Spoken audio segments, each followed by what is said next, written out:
I don't even have words for any of this.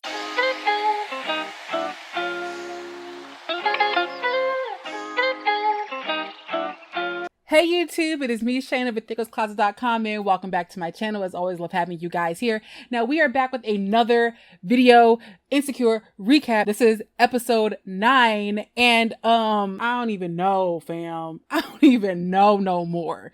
This whole episode done pissed me off. It put me in the mood of moods. I don't even want to do my food presentation because I'm so dang on mad right now. Girl, ooh, child. You know, oh God, this whole episode was a whole ass mess. Okay, from Issa and Lawrence to Issa and Molly and Andrew, even Issa and Nathan. I don't got time for none of these crazy ass people because they all getting on my nerves. Okay, but let me just tell y'all what I got to eat right quick. So I've lived around the corner from this like chicken spot for like the longest, and I have never been there. So today I was like, you know what? Let me try them out. It's called Urban Chicken, and I didn't get no chicken. I got jumbo fried shrimp, which I'm really excited about. Then I got some mac and cheese, which I'm soups excited about.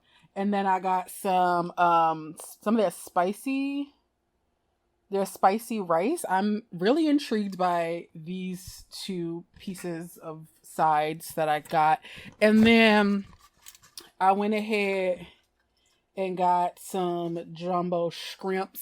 So I'm about to smash on all of these. And then I had to get some ginger ale. We only drink Canada Dry around these parts. So that's what we got going on over here. So let's just get into this episode real quick because we're gonna have to talk. And I really need y'all to rock with me on this whole problematic ass episode. Okay. I want to start with Issa and Lawrence. I am not here for, y'all know, I am not here for Issa and Lawrence getting back together. I think they're playing it safe because each other, there's a comfort there, which I get, but I don't see this going anywhere. I don't see this growing like they think it's going to grow, especially if he's looking at job prospects in San Francisco. If he move in San Francisco, it's not going to work. It's not. Ooh, wow. Oh my God. That distance is going to kill them. I'm happy they're having fun, but relationship, I'm still not for it.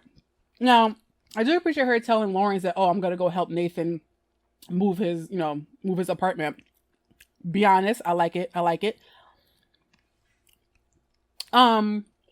But when she goes to see Nathan, I was very confused. I was like, we're back to being awkward ass Issa again, right? Like, Issa, you were doing so well. Right? Like, you were doing so well. And here she comes the second that she walks, she's like, hey, I'm not gonna hug you. And I'm kind of like, what are you doing? You know, you're making this molehill into a whole ass mountain. Girl, calm down. Like, all he did was try to reach for a hug. It's not like he rolled in and tried to kiss you. Bro, like, stop being so awkward, Issa. That shit was I was so mad at her. I was just like, so you're just gonna revert back that quickly?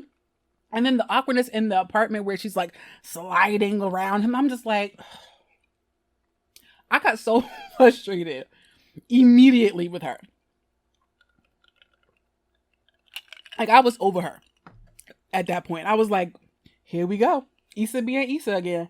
All you doing, like, you're literally doing something the most platonic thing you could do, and you over here being extra about it. I get why she did it, but also it was just dumb. Like, she done so much growing, and then here you come just reverting back already when you don't even know what to label you and Lauren. So what you worried about?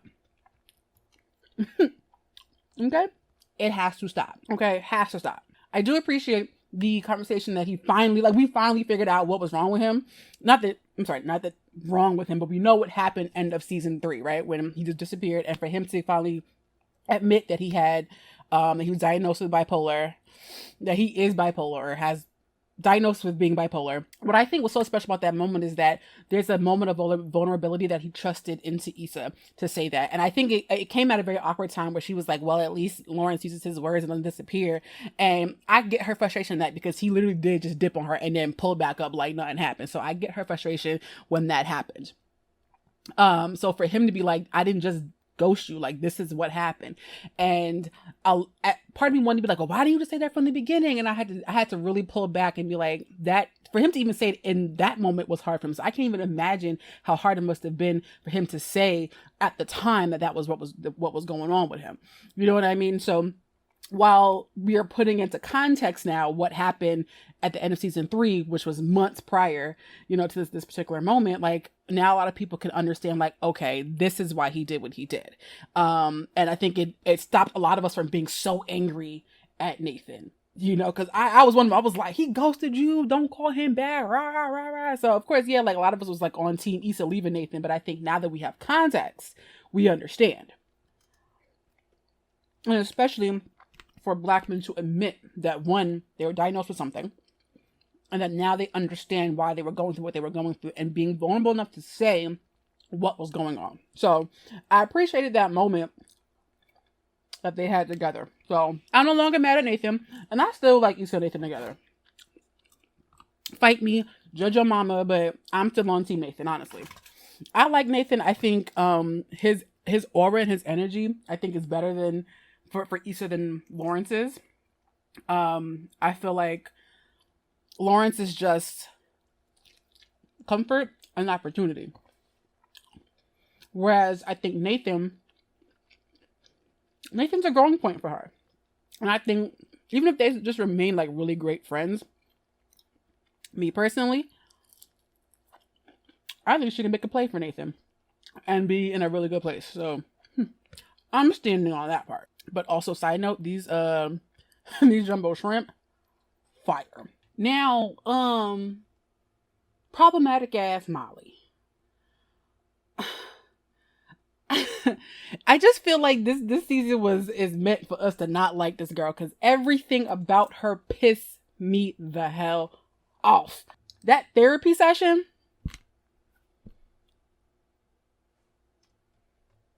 when I tell you this made me hate Molly even more, because I really wanted her therapist to go at her a little bit harder. Because she knew she was wrong. Talk about, no, I'm not wrong. Issa has to apologize. And the doctor, her therapist is like, do you want to be right or do you want to be in a relationship? Because everybody is wrong except for Molly. Victor was wrong. Issa was wrong. And then I love how she brought up Torian and Dro. Everybody else got a problem, and Molly's dad. I love how our therapist is like, so between all these people, everybody that does you wrong, you go and put these walls up, and then you're never wrong. So it's like, girl, that whole therapy session was a waste. I feel like that doctor should be like, you know what? I don't even want your money. Go on about your business, because you ain't trying to change. That made me so mad at her, because I was like, so you called up your therapist to do what? To continue not to do the work? And that's why even when her Dr. Rhonda was like, do you want to put the work in to save this friendship? And I already knew the answer to that one. We knew that. So we knew she was going to say no. Or she didn't have to say no, but her actions was going to say no. And I was so blown by like the just complete dismissal and the complete oblivion that she is living in at this point in time. The denial that she's living in. To really be out here thinking that she has no wrong in this. Issa, a friendship is two ways. It's a two-way street. So Issa is not the only one that's wrong. And Issa's not the only one that should be giving an apology. I was, ooh. I mean, side note, she did look hella cute in her outfit, but I've been done with Molly. Y'all know I've been canceled Molly. But this episode right here, next to the Block Party episode, made me hate her even more. Because she is a terrible friend. She a terrible girlfriend. She a terrible friend. She a terrible daughter. She's a terrible person. I'm sorry. That sad ass brunch, they still don't know how to communicate. I'm sorry. That was a waste of time and Issa's money. Okay, because already y'all walk in and Issa's the only one asking questions. Oh, I saw your trip to Mexico. Oh, how's work? Torian's on my Explorer page. How's your nephew? The only one asking questions seems to be Issa. And Molly's sitting there like, so, like it was so annoying. It was so, and I knew that when they cut away to the food and then back to them kikiing about Issa, the girls dining and dashing on her, I was like, they ain't talking about jack shit. Wasn't nothing resolved, wasn't nothing even spoken about. And I was just like, why did y'all even have this meetup? Because y'all knew y'all wasn't gonna say nothing anyway.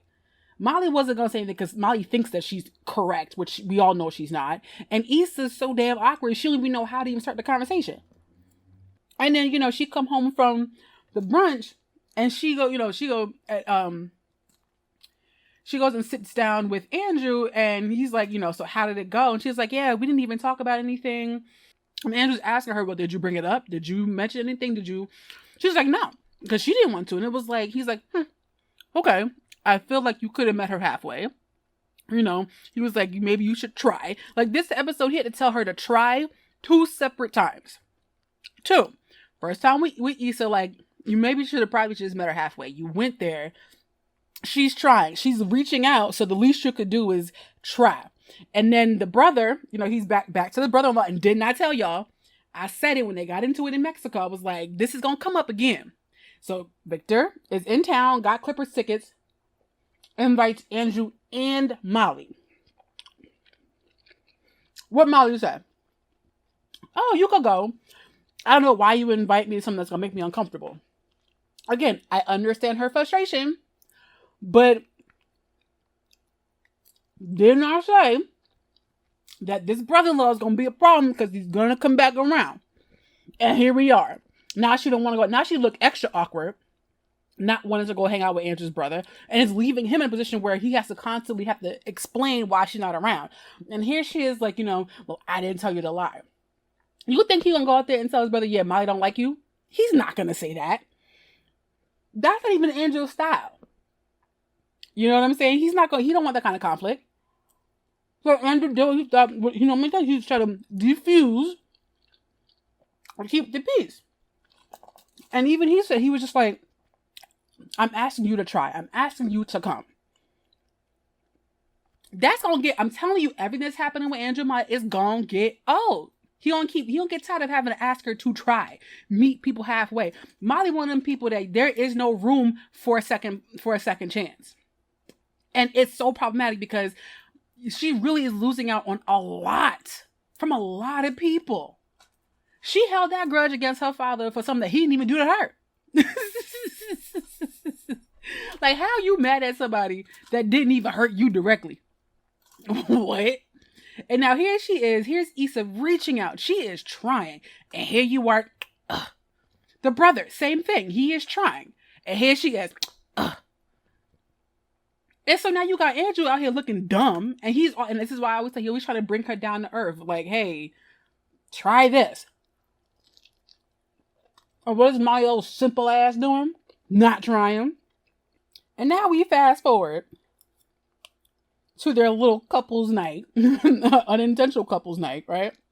You know, and I think it was cute for a little second where they're really like talking and conversating and all this other good stuff and all, you know, and they're laughing about Issa's first apartment and the games they used to play. And then the bomb drops. Now, here's my thing on this whole miss text messaging Issa. I call B and S. Because y'all wasn't texting like that, so Issa wouldn't be the top of your text message list right now. So how she accidentally get that text message? I ain't here for it. I ain't here for it at all. She was bullshitting. I'm sorry. No ma'am, no ham, no turkey, no salami. She was wrong. And I get it. You think you're trying, but she wasn't. Molly, again, being fake, smiling in people's faces. So, you know, Issa's clearly upset, visibly upset, and rightfully upset. And when she goes to leave, now Molly want to chase after her. You weren't meant to see that, obviously. Right? We know that. Issa had a point. Issa's like, I was trying, bro. I reached out to you. And Molly's like, But how are you trying to fix things with brunch and pretend like, you know, everything's okay? It was like, well, you had to break the ice some kind of way, Molly. Brunch is usually a place where people could always talk about something, right? And yes, this particular game night or this whole couples thing y'all was doing wasn't necessarily planned, but it was an opportunity. Molly has in her mind how she expects people to approach her or how she expects conversations to go when she's not even giving a solution to the problem. You want things a certain way, but you're not even trying. So how can you be mad at how someone else is trying to fix it when you aren't even giving your solution or a solution? Like, Molly just always got a problem with a problem, but never a solution to said problem.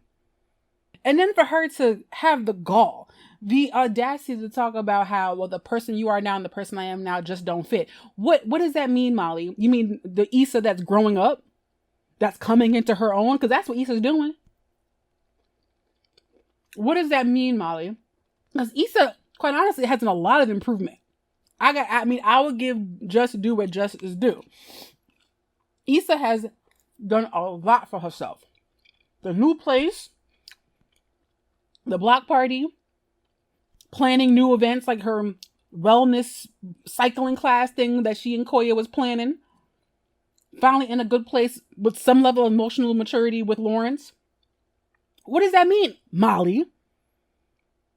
Is it that your friend is moving forward and you are just, quite frankly, still stagnant with the same fool-ass problems you had since season 1? And so many of us see it. She was okay with Issa when Issa was struggling. When she had to be the one to provide for Issa. When she had to be the one to pull Issa out of problem after problem. Molly was okay when Issa was trash. When Issa had nothing going for her. When Issa had no ambition. Molly was okay with her. She was fine. Now that Issa's on the come up, all of a sudden y'all don't fit. Making strides to be a better woman, y'all don't fit. Meanwhile, you still got the same problems you was dealing with when you was messing around with a married man, but Issa, the one, don't fit with you no more. If I ever had a friend like Molly,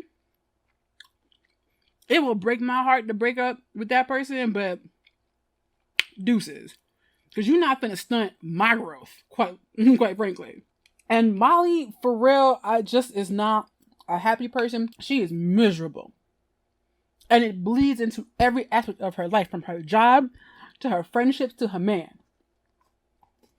Because that's all she got left, and that ain't gonna last but too long. Like Andrew on his way out the door, if you ask me. And anybody else ever noticed that Andrew always hangs up the phone when Molly walks into a room? Especially if he's speaking Chinese? Just an observation of mine. Issa and Molly should have been called it Chuck the Deuce. They should have been done. Done up. Over. And Andrew and Molly, they on their way out.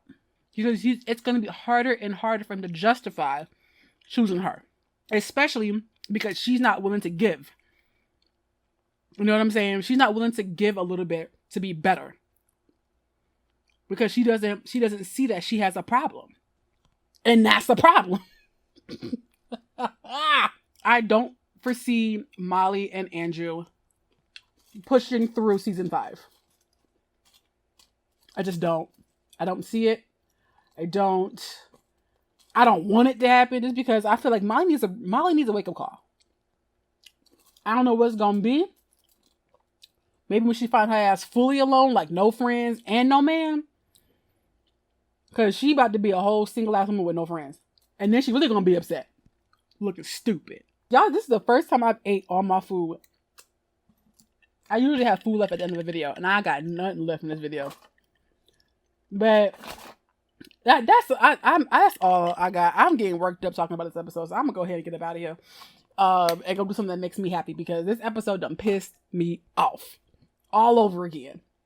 But let me know what you guys thought about this episode in the comment section down below. What are we thinking about Issa and Lawrence? What do we think about Issa and Nathan? What do we think about Molly and Andrew? What do we think about Molly and Issa? I would love to know your thoughts in the comment section down below. I realized I did not do this in the beginning of my video, so we're going to do it right now. But if you were oldie, but a goodie, you know I have nothing but love for you. So I'm going to get on out of here. I love you guys so much. Thank you so much for watching. And as always, I'm Shayna of AThickerCloset.com, and I will see you in my next video. Deuces, guys.